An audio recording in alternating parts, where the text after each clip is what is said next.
I didn't do it this morning, but Yeah. I think that will eliminate a lot of hands going up again. Yeah. Because that's going to be the primary concern. Yeah, I don't know. Is that somebody's YouTube saying we're on? Probably. No?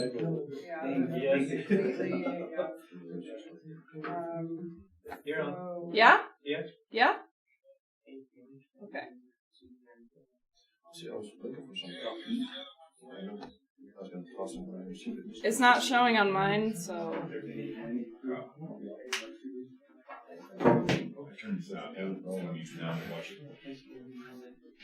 Does somebody have YouTube on? Okay. You're on. Okay, cool. Got it. I got it now. Does somebody have YouTube? Okay. Cool! Okay, sorry that took a hot minute. Yeah. Okay, so to start off here, I want to introduce, we have a new player here, Steve YOUNGQUIST. He is going to give a nice presentation later on about who he is and what he does. But first we're going to go through the meat of our subject today. And Sal's going to do his part, all the typical stuff we do. So, today we're going over winter driving. Obviously, I think we've all noticed that it has been snowing lately and we're having some storms, and that's just going to get worse as the season... It's going to get worse as the year goes on. So, DOT reports that 1,836 people die and 136,309 people are injured every year on just icy roads and just in the U.S. every year. 24% of all weather-related crashes happen on snowy, slushy, or icy pavement, and 15% happen during snowfall or sleet. So, this is a time to be actively focusing on what we're doing on the road. Not that any other time isn't, but make sure you are particularly attentive. Driving hazards and signs. So hazards are going to include slowed traffic, slippery, icy roadways, frozen bridges, steep hills, deceleration and acceleration spots, so where your speed limits are changing, and fallen branches and power lines. Signs that things are going to be worse out there include temps near or below freezing, so 32 degrees Fahrenheit, any falling precipitation, and sticking snow or ice on your car or any elevated objects as well. If you do go on the road, which most of the time you guys are going to be going on the road, make sure you have your cell phone, make sure it's charged. If you have a car charger, bring it with you as well, so you have that ability to call for assistance if you need to. Let someone know when you're leaving, your route, and your expected arrival time. Reminder that we do have our journey management plans, but journey management itself is your guys' responsibility. Taking the time to make sure we know where you're going if you're deviating from any routes, and when and where you get to different places. Dress according to the conditions in layers. I now see that it gave me a cute dress for the icon there. That's adorable. But again, make sure you have layers that you can put on and take off depending on the conditions that are happening. And again, what is your outermost layer? FR, thank you. Make sure your gas tank is full when you go out, and make sure you fill it back up when you get back in. And check your local news for road closures or hazardous conditions. Do we all have the Wyoming 511 app? Okay, great. If you don't, I would download it. It gives you any real-time road conditions, any hazards that are present. It'll be, green, red, or orange, depending on the hazards that are there. So I would suggest downloading that one. So, Bill Wallace said, don't forget methanol in pumps. Yes. Online. Good call, Bill. Readying your vehicle? I'm just saying, I'm just reading what's on there. Readying your vehicle. Make sure you keep your battery fully charged. Batteries are weaker in cold weather. Make sure you're checking your brakes regularly. That is obviously a pre-post trip function. Make sure you're doing it. And we want to make sure they're getting them serviced as well. Check your exhaust system. Make sure it has no leaks. And make sure you have good wiper blades first and foremost. And make sure your windshield wiper fluid is filled with antifreeze solvent. Also make sure to check your radiators, any heater cores, and all the hoses that carry antifreeze to make sure there's no leaks in them. Gonna throw in our safety focus phrase. It's no zoomy zoom on the slicky slick. So for those of you online. Yeah, there's a bit more to it, but I wasn't gonna go into the end part. Yeah. Anyways, emergency supply kits for your trucks, jumper cables, maybe a small shovel, ice scraper and brush, any traction aids. Obviously, have your chains with you. Make sure they're in good condition. Flashlight and any extra batteries, flares and reflective triangles, and a first aid kit, which should be in your truck anyways. For us, again, make sure you're stocking your trucks with blankets, extra food and supplies, and extra layers in case you do end up getting stuck. Some safe driving practices for the weather coming up. Make sure you're accelerating slowly. Increase your following distance. So those of you who have been through value-driven driving, tell me following distance. 6. No. 6 seconds. 6 seconds plus. Plus a second for every hazard. Plus a second for every hazard. So if we're on slick roads, we're going to add an extra second. If there's heavy traffic, we're going to add another second. So right there, we'd have 8 seconds of minimum following distance. Make sure you're braking early. Make sure you have enough time to slow down or stop. Approach any bridges, shady spots, and turn slowly. Obviously, they're shaded, which means there is the possibility of being ice there that isn't melting like the rest of it around it. Never use your cruise control. Use your chains. When in doubt, use your chains. And always, always, always wear your seatbelt. If you do get in an accident on an icy road, if possible, get off the road as quickly as possible in your vehicle. Move your vehicle to the side of the road. And if your vehicle is disabled, make sure you're staying in your vehicle and not getting out. So do not get out of your vehicle and stand on the road, and do not stop for any other accidents or stranded vehicles along the road. Just this week, I don't know if you guys heard about the wrecker company in Billings, Montana. They had a couple of their rescuers go out trying to rescue one of the trucks. They loaded the truck, and then they had an oncoming vehicle strike them. Both were fatalities. So number one, make sure, we can be on either end of that, right? If you are the wrecked truck downed on the side of the road, do not be getting out of your vehicle. Stay in the vehicle. Make sure we're putting out the traffic controllers, making sure people can see that they do need to move over. Number two, if you are passing any accidents on the side of the road, make sure you are slowing down, paying attention, looking ahead, and make sure you're moving over to that other side of the road so they have room. All right. That's all I have for today. Sal, you're up.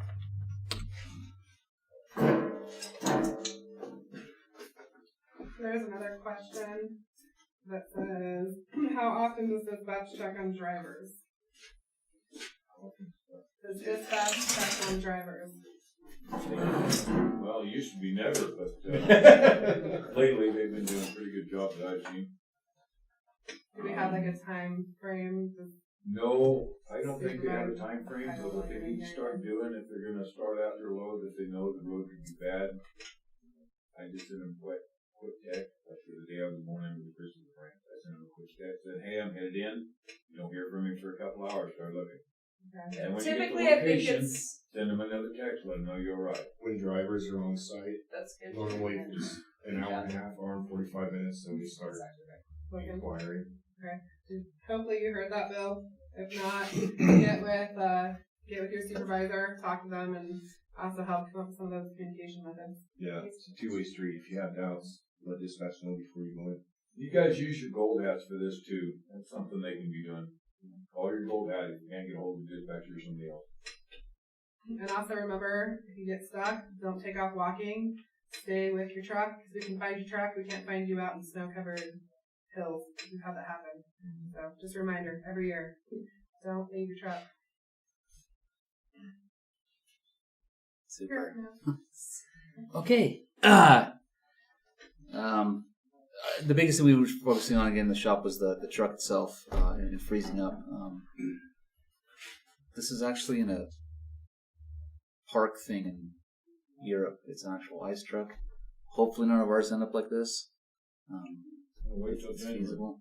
That's what I'm saying. If it does, that's great, but not really. Well, not for you guys. I think it'd be cool. But, two major ways we can avoid this lockup.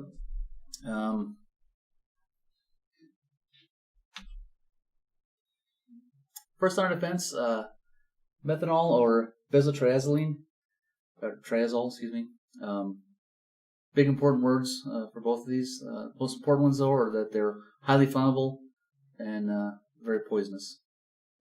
Gloves should be worn when you're using this stuff at any time.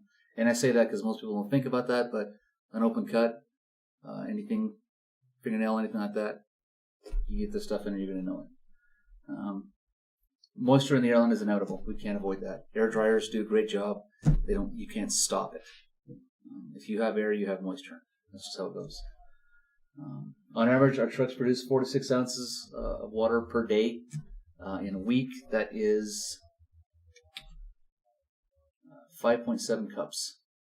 That's how much water is dispersed amongst your airline, your air system.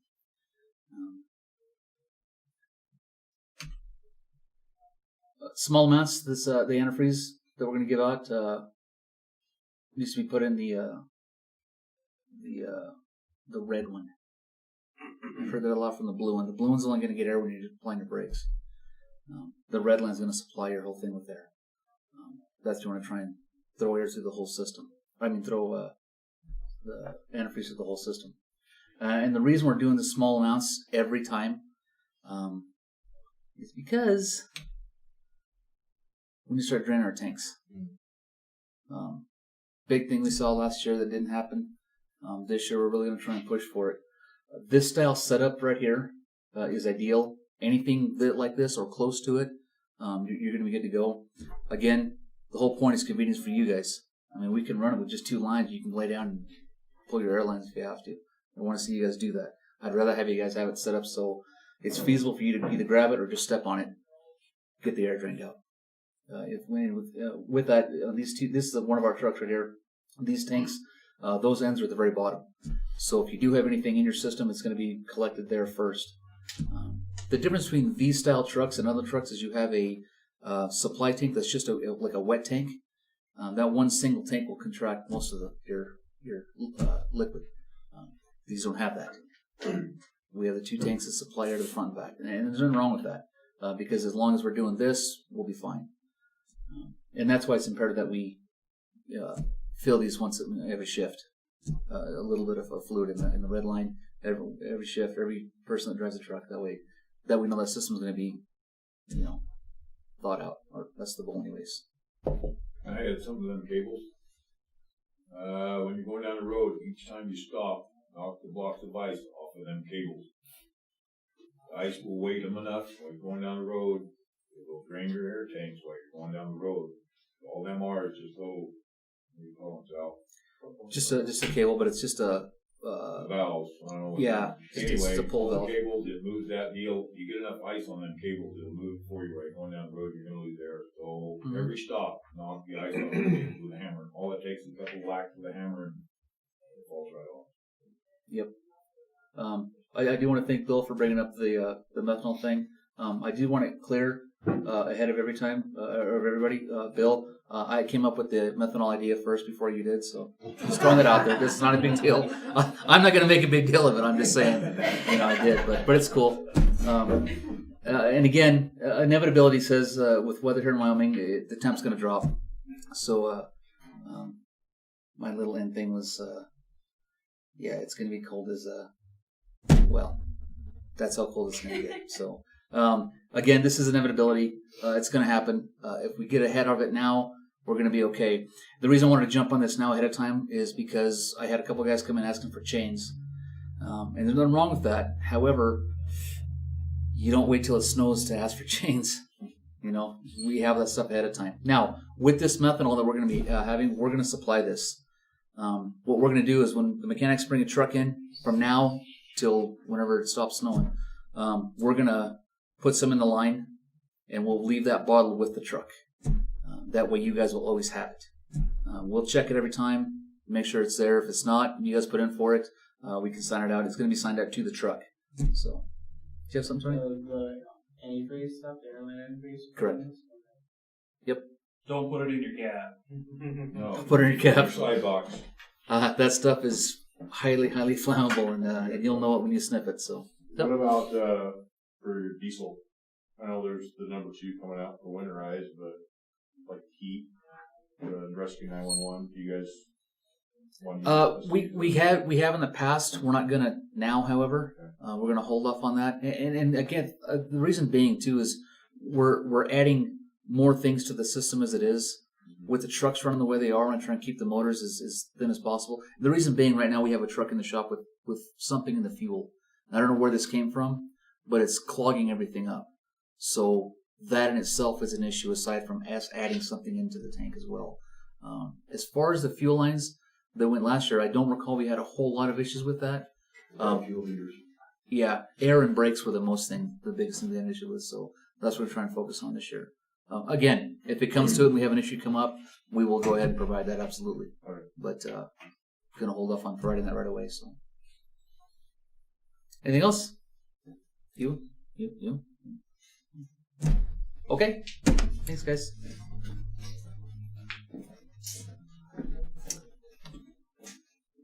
Steve, Maybe go up there. Can I? you can go there. I can just turn the camera around if you want. It's going to be brief. Good afternoon. I'm Steve Youngquist. For those of you that haven't heard, Prairie Field Services is adding a new division, and it's an over-the-road division. We're going to start out with hauling some dry vans, and we're looking for experienced over-the-road drivers. I want to let you guys know about this. You may or may have an interest, or you may know somebody that would be interested in helping us get this new division off the ground. But it is over the road. We're going to start out with finding freight that probably takes us out from our home base here for up to 2 weeks. Certainly not for everybody, and it's not the driving that you're all used to doing. It is highway driving for the most part. We'll get into some cities. Had this conversation, I didn't want to bring it up, but with vans, you got to back up a lot. And with our tanks, we don't want you to back up at all or ever. So, if you know anybody that is interested in going over the road, helping us get this new division off the ground, have them get a hold of me. Kind of what does that mean for you guys? I can tell you right off, it's 58 cents a mile. If you're interested in trying this out, 2,100 miles a week, then you're gone. It's a whole totally different animal than what we've got going on. I've been talking to Pat for several years about this, and we finally have the opportunity where the market demand is super high right now for vans, and it's also still competitive out there, but it's really not to take away from anything we're doing here. This is a very profitable company. We're going to continue to service the oil and haul crude oil and water. You tell me, man, get rid of it. But I think this is going to be an opportunity to add another service, bring in another type of driver, and really help us grow an already profitable and strong company. It's great to be part of. Yeah. Does it have a rider policy? That's a good question. I think we will have a rider policy, but we haven't discussed that yet. Whether that's for probably limited to a family member. Right, of course. That's something, yeah. Very good. And we're probably going to go east from here. We might end up west from here. Certainly up and down the Front Range.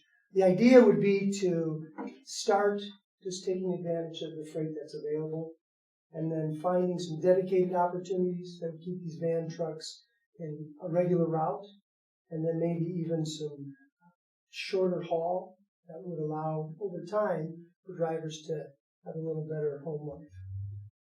So fun being off the road. But hope you'll help support this, even if it's just you see one of the van drivers around over time. Let them know they're joining a good company, and we hope to grow it to 10, 20, and 30 trucks as soon as we can. With those tractors and vans, is this place right here going to be maintaining the equipment on that? We'll be starting out maintaining the equipment. Good question. Okay. More tires. All those things are coming into play, you're right. What models are they going to be? The tractors, we're going to use some of the tractors that have been sitting idle to get started.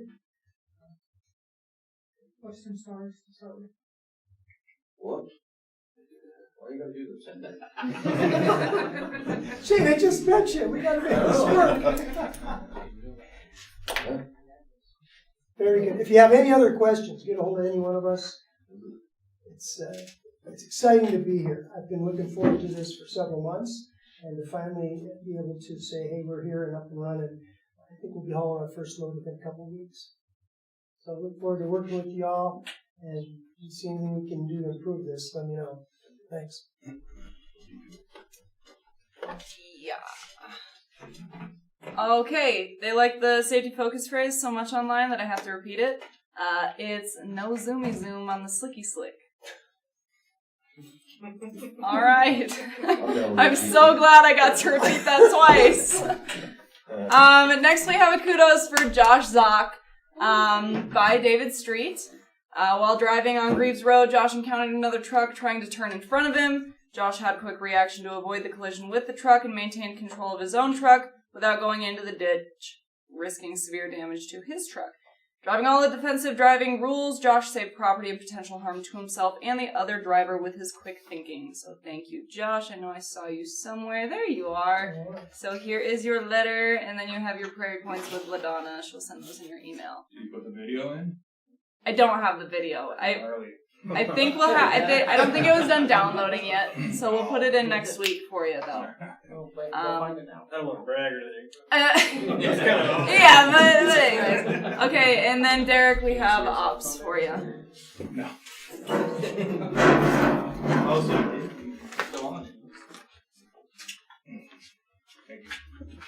All right, so a couple things to cover. One of the biggest things is going to be the vapor recovery lines. Some of them are freezing, and it's creating back pressure. So when the cams are getting popped, they're whipping. So be careful when you're doing that. And I talked to Jason about it too. If it gets to the point where they're so froze that it's unsafe to use them, don't use them. Another thing is the witches' hats. We have found a couple trucks that haven't had them. That's a must, especially right now. We have to use them. There's no exceptions to that one.